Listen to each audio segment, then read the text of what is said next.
The green revolution bye Norman E Borlaug. Norman E Borlaug एक agriculture scientist ਸੀਗਾ, ठीक है। तो ग्रीन रेवोल्यूशन आई सी ਮੰਨੀ ਜਾਂਦੀ है 1965 ਦੇ ਵਿੱਚ, ਤੇ ਉਹਨੇ ਇਹ ਲੈਕਚਰ ਦਿੱਤਾ ਸੀਗਾ 1968 ग्रीन रेवोल्यूशन ਦੇ 3 ਸਾਲ ਬਾਅਦ।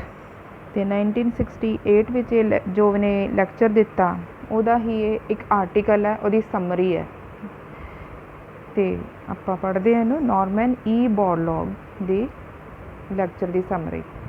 The Green Revolution means the great increase in cereal grain production in the 50s of this century.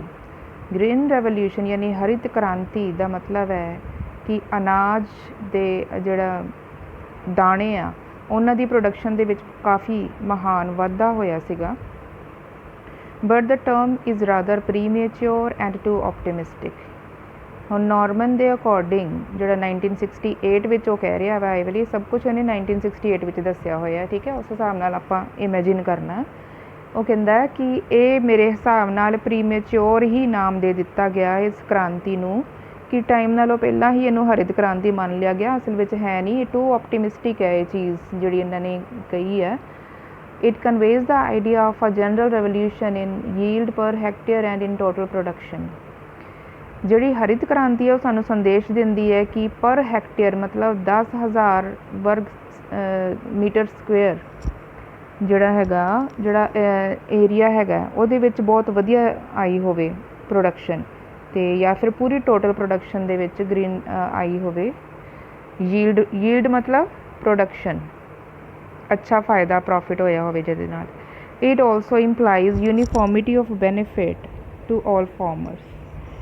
ਤੇ ਜਿਹੜੀ ਹਰਿਤ ਕ੍ਰਾਂਤੀ ਹੁੰਦੀ ਹੈ ਨਾ, ਉਹਦੇ ਵਿੱਚ ਸਾਰੇ ਫਾਰਮਰਸ ਨੂੰ ਇੱਕ ਸਮਾਨ ਬੈਨੀਫਿਟ ਯਾਨੀ ਕਿ ਲਾਭ ਮਿਲਦਾ ਹੁੰਦਾ ਵਾ। Wheat, rice and maize are the only crops that have been affected so far. ਅਤੇ ਜਿਹੜੀਆਂ ਹੁਣ ਤੱਕ ਜਿਨ੍ਹਾਂ 'ਤੇ ਅਸਰ ਪਿਆ ਹਰਿਤ ਕ੍ਰਾਂਤੀ ਦਾ, ਉਹ ਵਾਲੀਆਂ ਫਸਲਾਂ ਕਿਹੜੀਆਂ ਨੇ? ਸਿਰਫ 3 ਹੀ ਨੇ। ਅਤੇ ਕਿਹੜੀਆਂ ਨੇ? ਵੀਟ ਯਾਨੀ ਕਣਕ, ਰਾਈਸ ਯਾਨੀ ਚਾਵਲ, ਮੇਜ਼ ਮੱਕੀ। ਅਤੇ ਇਹਨਾਂ 'ਤੇ ਹੀ ਅਸਰ ਪਿਆ ਹੈ ਹਰਿਤ ਕ੍ਰਾਂਤੀ ਦਾ, ਮਤਲਬ ਇਹੀ ਵਧੀਆ ਨੇ। ਅਤੇ there has been no big increase in production of sorghum, millet, barley ਔਰ ਪਲਸ ਕ੍ਰੌਪਸ। ਅਤੇ ਕਹਿੰਦਾ ਵਾ ਕਿ ਹੁਣ ਇਹ ਵਾਲੀ ਜਿਹੜੀਆਂ ਫਸਲਾਂ ਨੇ, ਸੋਰਗਮ ਮਤਲਬ ਜਵਾਰ, ਮਿਲੇਟ ਬਾਜਰਾ, ਬਾਰਲੇ ਹੁੰਦੀ ਆ ਜੌਂ, ਅਤੇ ਪਲਸ ਹੁੰਦੀਆਂ ਦਾਲਾਂ ਵਾਲੀਆਂ ਫਸਲਾਂ ਜਿਹੜੀਆਂ, ਇਹਨਾਂ ਵਿੱਚ ਕੋਈ ਖਾਸ ਇਨਕਰੀਜ਼ ਨਹੀਂ ਹੋਇਆ। Besides this increase has been in irrigated area. Besides ਯਾਨੀ ਇਸ ਤੋਂ ਇਲਾਵਾ ਜਿਹੜਾ ਇਹ ਇਨਕਰੀਜ਼ ਹੋਇਆ ਵਾ, ਵਾਧਾ ਹੋਇਆ ਵਾ, ਇਹ ਸਿਰਫ ਇਰੀਗੇਟਿਡ ਏਰੀਆ ਵਿੱਚ ਹੋਇਆ ਵਾ, ਜਿੱਥੇ ਕਿ ਖੁਦ ਕਿਸਾਨ ਆਪਣੇ ਟਿਊਬਵੈਲਸ ਵਗੈਰਾ ਲਗਾ ਕੇ ਅਤੇ ਖੁਦ ਇਰੀਗੇਸ਼ਨ ਕਰਦੇ ਨੇ। All cereal farmers in irrigated areas have not benefited by the use of new seeds and new technology, though the number of beneficiaries is increasing. ਅਤੇ ਉਹ ਕਹਿੰਦਾ ਕਿ ਸੀਰੀਅਲ ਫਾਰਮਰਸ ਜਿਹੜੇ ਹੈਗੇ ਨੇ, ਅਨਾਜ ਉਗਾਉਣ ਵਾਲੇ, ਉਹਨਾਂ ਨੂੰ ਕੋਈ ਬੈਨੀਫਿਟ ਨਹੀਂ ਮਿਲਿਆ। ਸਿਰਫ ਇਰੀਗੇਟਿਡ ਏਰੀਆਜ਼ ਵਾਲੇ ਜਿਹੜੇ ਹੈਗੇ ਨੇ, ਜਿਹੜੇ ਆਪਣੇ ਵੱਲੋਂ ਲਾ ਵੀ ਰਹੇ ਨੇ ਇਰੀਗੇਸ਼ਨ ਕਰਨ ਦੇ ਲਈ, ਹੈ ਨਾ, ਉਹਨਾਂ ਦਾ ਖਰਚਾ ਵੀ ਜ਼ਿਆਦਾ ਹੋ ਰਿਹਾ, ਲੇਕਿਨ ਉਹਨਾਂ ਨੂੰ ਬੈਨੀਫਿਟ ਸਾਰੇ ਫਾਰਮਰਸ ਨੂੰ ਨਹੀਂ ਮਿਲਿਆ। ਕਾਹਦਾ ਬੈਨੀਫਿਟ? ਨਿਊ ਸੀਡਸ ਅਤੇ ਨਿਊ ਟੈਕਨੋਲੋਜੀ ਦਾ ਬੈਨੀਫਿਟ ਨਹੀਂ ਮਿਲਿਆ, ਜਦਕਿ ਜਿਹੜੇ ਲਾਭ ਪ੍ਰਾਪਤ ਕਰ ਰਹੇ ਨੇ ਇਹਨਾਂ ਦੀਆਂ ਫਸਲਾਂ ਤੋਂ, ਉਹਨਾਂ ਦੀ ਸੰਖਿਆ ਇਨਕਰੀਜ਼ ਹੋ ਰਹੀ ਹੈ, ਉਹ ਵੱਧ ਰਹੇ ਨੇ। Cereal production in rain fed areas still remains unaffected. ਅਤੇ ਜਿਹੜੇ ਰੇਨ ਫੈਡ ਏਰੀਆਜ਼ ਨੇ, ਜਿੱਥੇ ਕਿ ਇਰੀਗੇਸ਼ਨ ਕਰਨ ਦੀ ਜ਼ਰੂਰਤ ਨਹੀਂ ਹੁੰਦੀ, ਆਪਣੇ ਆਪ ਹੀ ਆਟੋਮੈਟਿਕਲੀ ਰੇਨ ਦੇ ਨਾਲ ਹੀ ਇਰੀਗੇਸ਼ਨ ਹੁੰਦੀ ਆ, ਉਹ ਹਜੇ ਏਰੀਆ ਅਨਅਫੈਕਟਡ ਨੇ, ਮਤਲਬ ਉਹਨਾਂ 'ਤੇ ਕੋਈ ਪ੍ਰਭਾਵ ਨਹੀਂ ਪਿਆ green revolution the. Great progress has been made in increasing cereal production in India, Pakistan and Philippines. ਇਹਨਾਂ 3 ਕੰਟਰੀਜ਼ ਦੇ ਵਿੱਚ ਕਾਫੀ ਪ੍ਰੋਗਰੈਸ ਕੀਤੀ ਗਈ ਹੈ ਸੀਰੀਅਲ ਨੂੰ ਵਧਾਉਣ ਦੇ ਵਿੱਚ। Several other countries also are beginning to show sign of such increase. ਹੋਰ ਕੰਟਰੀਜ਼ ਵੀ ਕੋਸ਼ਿਸ਼ ਕਰਦੀਆਂ ਪਈਆਂ ਨੇ ਕਿ ਇੰਨਾ ਵਾਧਾ ਹੋਵੇ ਗ੍ਰੇਨਸ ਦੇ ਵਿੱਚ, ਸੀਰੀਅਲ ਦੇ ਵਿੱਚ। Green revolution has quite a different meaning to people in the more prosperous nations than to those in developing nations. Green ਜਿਹੜੀ ਰੈਵੋਲਿਊਸ਼ਨ ਹੈਗੀ ਹੈ, ਪ੍ਰੋਸਪਰਸ ਨੇਸ਼ਨਸ ਦੇ ਵਿੱਚ ਜਿਹੜੇ ਲੋਕ ਹੈ ਉਹਨਾਂ ਲਈ ਇਹਦਾ ਮਤਲਬ ਕੁਝ ਖਾਸ ਨਹੀਂ ਹੈ, ਉਹਨਾਂ ਨੂੰ ਕੋਈ ਇਹਦੇ ਨਾਲ ਫ਼ਰਕ ਨਹੀਂ ਪੈ ਰਿਹਾ। ਜਦਕਿ ਜਿਹੜੇ ਡਿਵੈਲਪਿੰਗ ਨੇਸ਼ਨਸ ਹੈ ਉਹਨਾਂ ਨੂੰ ਹੀ ਇਹਦੇ ਨਾਲ ਫ਼ਰਕ ਪੈ ਰਿਹਾ, ਇਹਦੇ ਵਧਣ ਦੇ ਨਾਲ ਉਹਨਾਂ ਨੂੰ ਹੀ ਆਰਾਮ ਮਿਲ ਰਿਹਾ ਹੈ। ਅਤੇ ਜਿਹੜੀਆਂ ਪ੍ਰੋਸਪਰਸ ਨੇਸ਼ਨਸ ਹੈ ਉਹਨਾਂ ਨੂੰ ਕੋਈ ਇੰਨਾ ਫ਼ਰਕ ਨਹੀਂ ਪੈ ਰਿਹਾ। ਕਿਉਂ ਨਹੀਂ ਪੈ ਰਿਹਾ ਉਹ ਅੱਗੇ ਦੱਸਿਆ ਜਾਏਗਾ। Rich industrialised nations have huge surplus stocks of wheat, barley and sorghum. ਜਿਹੜੀਆਂ ਰਿਚ ਨੇਸ਼ਨਸ ਹੈ, ਅਮੀਰ ਕੰਟਰੀਜ਼ ਨੇ, ਮਤਲਬ ਡਿਵੈਲਪ ਹੋ ਚੁੱਕੀਆਂ ਨੇ, ਉਹਨਾਂ ਕੋਲ ਆਲਰੇਡੀ ਸਰਪਲਸ ਸਟਾਕਸ ਨੇ। ਜ਼ਰੂਰਤ ਤੋਂ ਜ਼ਿਆਦਾ ਜਦੋਂ ਅਨਾਜ ਹੋ ਜਾਂਦਾ ਤਾਂ ਉਹਨੂੰ ਹੀ ਸਟਾਕ ਇਕੱਠਾ ਕਰ ਲਿਆ ਜਾਂਦਾ ਅਤੇ ਉਹਨਾਂ ਕੋਲ ਸਟਾਕ ਕਾਹਦੇ ਨੇ? ਵੀਟ, ਬਾਰਲੇ ਅਤੇ ਸੋਰਗਮ ਦੇ, ਯਾਨੀ ਜਵਾਰ, ਜੌਂ ਅਤੇ ਕਣਕ ਦੇ ਸਟਾਕ ਉਹਨਾਂ ਕੋਲ ਕਾਫੀ ਪਏ ਹੋਏ ਨੇ। Cattle, swine and poultry are fed on cereal grains. ਇਹਨਾਂ ਸੀਰੀਅਲ ਗ੍ਰੇਨਸ 'ਤੇ ਉਹਨਾਂ ਦੇ ਕੈਟਲ ਪਲਦੇ ਨੇ, ਠੀਕ ਹੈ। ਪੋਲਟਰੀ ਫਾਰਮਸ ਵਗੈਰਾ ਵਿੱਚ ਇਹ ਜ਼ਿਆਦਾ ਯੂਜ਼ ਕਰਦੇ ਨੇ। People can easily afford to have meat, milk, eggs, fruits and vegetable. ਇਸ ਲਈ ਲੋਕ ਆਸਾਨੀ ਨਾਲ ਅਫੋਰਡ ਕਰ ਸਕਦੇ ਨੇ। ਉਹਨਾਂ ਨੂੰ meat, milk, egg, fruit, vegetable ਵਗੈਰਾ ਬੜੀ ਆਸਾਨੀ ਨਾਲ ਮਿਲ ਜਾਂਦਾ ਵਾ। ਕੁਆਂਟਿਟੀ ਕਾਫੀ ਹੁੰਦੀ ਉਹਨਾਂ ਕੋਲ ਰਿਚ ਨੇਸ਼ਨਸ ਦੇ ਵਿੱਚ। They have well balanced diets. ਉਹਨਾਂ ਦੀਆਂ ਡਾਈਟਸ ਵੈਲ ਬੈਲੈਂਸਡ ਨੇ, ਬਹੁਤ ਵਧੀਆ ਡਾਈਟਸ ਲੈਂਦੇ ਨੇ। Cereal products form only a small part of their daily bread. ਜਿਹੜੀ ਅਨਾਜ ਦੇ ਨਾਲ ਬਣੀਆਂ ਹੋਈਆਂ ਪ੍ਰੋਡਕਟ ਨੇ ਉਹਨਾਂ ਦੇ ਰੋਜ਼ ਦੀ ਰੋਜ਼ੀ ਰੋਟੀ ਦਾ ਛੋਟਾ ਜਿਹਾ ਹਿੱਸਾ ਹੀ ਨੇ, ਮਤਲਬ ਉਹ ਅਨਾਜ ਬਹੁਤ ਘੱਟ ਯੂਜ਼ ਕਰਦੇ ਨੇ ਅਤੇ ਮੀਟ, ਮਿਲਕ, ਐਗ ਵਗੈਰਾ, ਫਰੂਟ, ਵੈਜੀਟੇਬਲ ਵਗੈਰਾ ਜ਼ਿਆਦਾ ਖਾਂਦੇ ਆ। ਇਸ ਲਈ ਉਹਨਾਂ ਨੂੰ ਸੀਰੀਅਲਸ ਦੀ ਬਹੁਤ ਜ਼ਿਆਦਾ ਜ਼ਰੂਰਤ ਨਹੀਂ ਹੈਗੀ। So such people do not fully realize the importance of providing high-yielding strains of wheat, rice, maize, sorghum and millets for the people of developing nations। ਇਸ ਲਈ ਇਹਨਾਂ ਲੋਕਾਂ ਨੂੰ ਰਿਅਲਾਈਜ਼ ਨਹੀਂ ਹੁੰਦਾ ਕਿ ਜਿਹੜੀ ਹਾਈ ਯੀਲਡਿੰਗ ਸਟ੍ਰੇਨ ਹੈਗੇ ਆ ਵੀਟ, ਰਾਈਸ, ਮੇਜ਼, ਇਹਨਾਂ ਵਿੱਚ ਜਿਹੜੀ ਇਨਕਰੀਜ਼ ਹੋ ਰਹੀ ਹੈ, ਫਸਲਾਂ ਵੱਧ ਰਹੀਆਂ ਨੇ ਅਤੇ ਕੋਈ ਇੰਪੋਰਟੈਂਸ ਨਹੀਂ ਰੱਖਦੀਆਂ ਇਹ ਗੱਲਾਂ ਉਹਨਾਂ ਲੋਕਾਂ ਲਈ ਜਿਹੜੀਆਂ ਨੇਸ਼ਨਸ ਬਹੁਤ ਜ਼ਿਆਦਾ ਰਿਚ ਨੇ ਅਤੇ ਜ਼ਿਆਦਾ ਅਨਾਜ ਯੂਜ਼ ਹੀ ਨਹੀਂ ਕਰਦੇ, ਇਸ ਲਈ ਉਹਨਾਂ ਨੂੰ ਫ਼ਰਕ ਨਹੀਂ ਪੈਂਦਾ।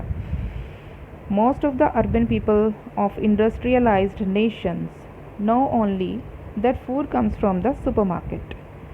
ਜਿਹੜੇ ਅਰਬਨ ਪੀਪਲ ਨੇ ਇੰਡਸਟਰੀਅਲਾਈਜ਼ਡ ਨੇਸ਼ਨਸ, ਮਤਲਬ ਜਿਹੜੀਆਂ ਰਿਚ ਨੇਸ਼ਨਸ ਨੇ, ਉਹਨਾਂ ਵਿੱਚ ਜਿਹੜੇ ਸ਼ਹਿਰੀ ਲੋਕ ਨੇ ਉਹਨਾਂ ਨੂੰ ਤਾਂ ਸਿਰਫ ਇੰਨਾ ਹੀ ਪਤਾ ਕਿ ਜਿਹੜਾ ਫੂਡ ਹੈ ਸੁਪਰ ਮਾਰਕੀਟ ਵਿੱਚੋਂ ਆਉਂਦਾ। They have lost contact with the soil. ਉਹ ਆਪਣੀ ਮਿੱਟੀ ਦੇ ਨਾਲ ਆਪਣਾ ਰਿਸ਼ਤਾ ਭੁੱਲ ਚੁੱਕੇ ਹਨ। And failed to appreciate the efficiency of their farmers and landlords. ਇਸ ਲਈ ਉਹ ਆਪਣੇ ਜ਼ਮੀਂਦਾਰਾਂ ਅਤੇ ਕਿਸਾਨਾਂ ਦੀ ਵੀ ਜਿਹੜਾ ਉਹਨਾਂ 'ਚ ਟੈਲੈਂਟ ਹੈ ਉਹਨੂੰ ਐਪਰੀਸ਼ੀਏਟ ਨਹੀਂ ਕਰਦੇ, ਉਹਨਾਂ ਨੂੰ ਕੁਝ ਸਮਝਦੇ ਨਹੀਂ ਜ਼ਿਆਦਾ।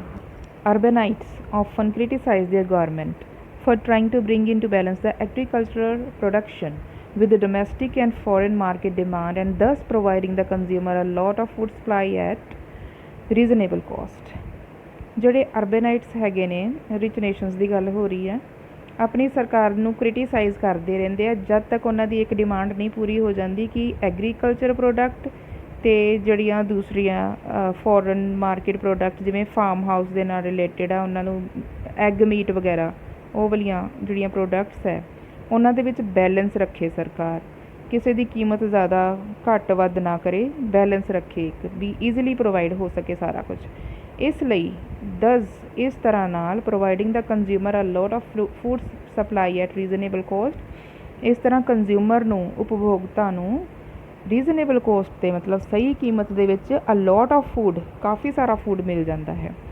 ਇਨ ਸ਼ਾਰਪ ਕੰਟਰਾਸਟ ਟੂ ਦਿਸ, ਇਹਦੇ ਬਿਲਕੁਲ ਉਲਟ 70 to 80% of the population in India, Pakistan and other developing countries of Asia and Africa are engaged in agriculture at the subsistence level। ਇਹਦੇ ਬਿਲਕੁਲ ਉਲਟ ਜਿਹੜੀਆਂ ਕੰਟਰੀਜ਼ ਆਹ ਵਾਲੀਆਂ ਦੱਸੀਆਂ ਇਹਨਾਂ ਨੇ, ਇੰਡੀਆ, ਪਾਕਿਸਤਾਨ ਅਤੇ ਹੋਰ ਵੀ ਡਿਵੈਲਪਿੰਗ ਕੰਟਰੀਜ਼ ਨੇ ਜਿਹੜੀਆਂ ਕਿ ਡਿਵੈਲਪ ਹਜੇ ਹੋਈਆਂ ਨਹੀਂ ਹੈ, ਡਿਵੈਲਪ ਕਰਦੀਆਂ ਪਈਆਂ ਨੇ, ਉਹਨਾਂ ਦੀ 70 to 80, 70 ਤੋਂ 80% ਜਿਹੜੀ ਪੋਪੂਲੇਸ਼ਨ ਹੈ ਉਹ ਐਗਰੀਕਲਚਰ ਫੀਲਡ ਵਿੱਚ ਲੱਗੀ ਹੋਈ ਹੈ ਅਤੇ ਫਿਰ ਵੀ ਸਬਸਿਸਟੈਂਸ ਲੈਵਲ 'ਤੇ ਸਿਰਫ ਗੁਜ਼ਾਰੇ ਲਾਇਕ ਹੀ ਆਪਣਾ ਕੰਮ ਕਾਰ ਚਲਾ ਪਾਉਂਦੇ ਨੇ ਉਹ। ਦ land is without plant nutrients.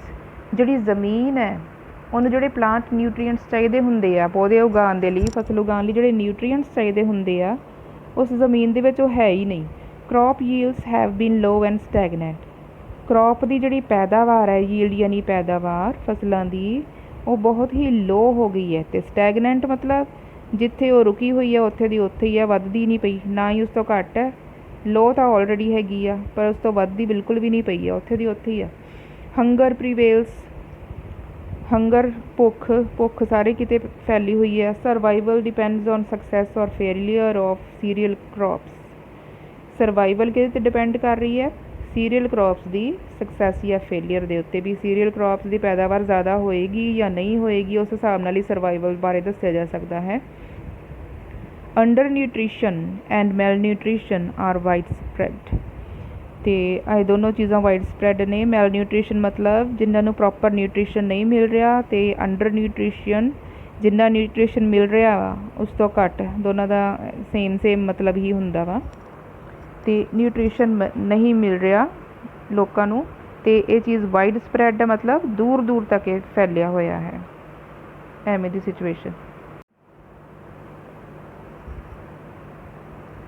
The diet consists mainly of cereals, इन्हां कंट्रीज़ दे विच जिहड़ी डाइट है लोगों का खाना पीना है उहदे विच मेनली अनाज ही शामिल है। Animal proteins are scarce and costly, scarce मतलब जिहड़ी ज़्यादा नहीं मिलती, बहुत घट मिल रही है चीज़, उन्हें स्कार्स कहा जाता है। तो कॉस्टली भी है, एनिमल प्रोटीन मतलब एनिमल का मीट वगैरह। तो दीज कंट्रीज़ आर इंपोर्टर्स, ये कंट्रीज़ जिहड़ियां हैगियां ने जिथे अनाज ही ज़्यादा मेन खाया जाता है, ये इंपोर्टर ने, इन्हां नूं बाहरों भी मंगाना पैंदा वा। Their production cannot keep pace with the growth of population, जिस हिसाब नाल पॉपूलेशन की ग्रोथ वध रही है इन्हां कंट्रीज़ दे विच जिहड़ी फसलां पैदा हो रही ने, प्रोडक्शन हो रही है, उस पॉपूलेशन की स्पीड का मुकाबला नहीं कर पा रही।